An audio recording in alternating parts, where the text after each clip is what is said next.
తెలివిలేని పోరగాళ్ళకు అంటే ఏరుదాకా ఏమలే ఏరుదాకా పోవడం ఇట్లుంటుంది వాళ్ళ వ్యవహారం.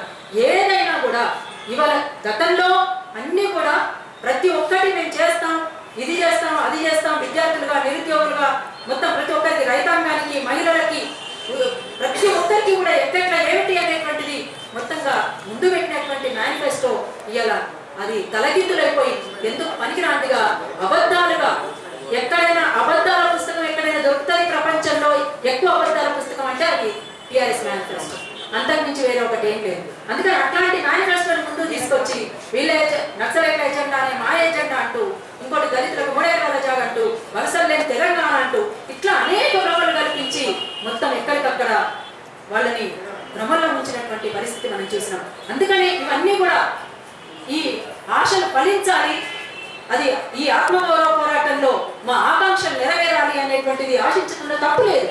అట్లా ప్రజలందరూ కూడా విద్యార్థులుగా ప్రతి ఒక్కరుగా ఎవరికి వాళ్ళుగా వాలంటీర్గా చేసినటువంటి పోరాటంలో అందరూ వనరులు కాపాడుకోవాలని, ఇంకా అనేక చోట్ల మిగతా విషయాలలో కూడా అన్ని ఒక క్లారిటీగా మనమంతా కూడా పోరాటాన్ని కొనసాగించడం.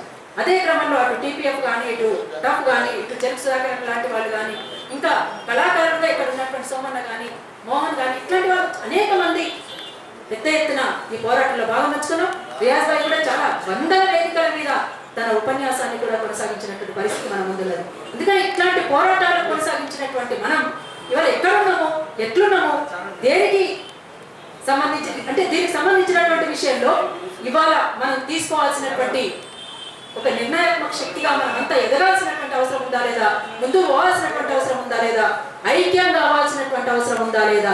ఒకనాడు జేఏసీగా ఎక్కడికక్కడ జేఏసీ ఏర్పడినటువంటి సందర్భంలో సరే జేఏసీలోకి ఎంతమంది ఉన్నారు, ఏమిటి, వాళ్ళ వెనకాల ఎవరు ఎంత ఒత్తిడి వాళ్ళని అని చెప్పడానికి ఎంతమంది చెప్పిండ్రు.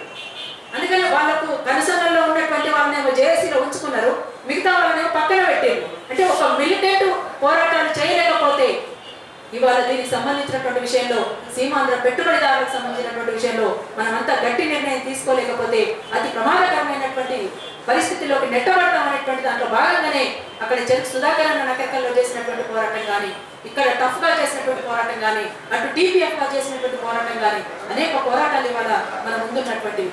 అట్లాంటి పోరాటాన్ని మళ్ళొకసారి పునరావృతం చేసి తప్పనిసరిగా ముందుకు పోతే తప్ప ఇది సాధ్యం కాని పరిస్థితి, లేకపోతే అతి ప్రమాదకరమైనటువంటి పరిస్థితుల్లోకి ఇప్పుడు నెట్టబడతాం మళ్ళీ. అందుకనే దానికోసం చాలా జాగ్రత్తగా వ్యవహరిస్తూ మనమంతా కూడా అప్రమత్తంగా ఉండాల్సినటువంటి అవసరం ఉంది. ఆఖరికి ఆనాడు ఎక్కడంటే అక్కడ మీటింగ్లు పెట్టుకున్న పరిస్థితి అయినా ఉంటే కనీసం ఇవాళ హాల్ మీటింగ్లకు కూడా పర్మిషన్ లేదు. ఇంతకంటే దుర్మార్గమైన మరొకటి ఉంటుందా? అందుకని మీరంతా ఆలోచించాలని, తగు నిర్ణయానికి మీరంతా సిద్ధంగా ఉండాలని మరొకసారి కోరుకుంటూ ఈ అవకాశం ఇచ్చినటువంటి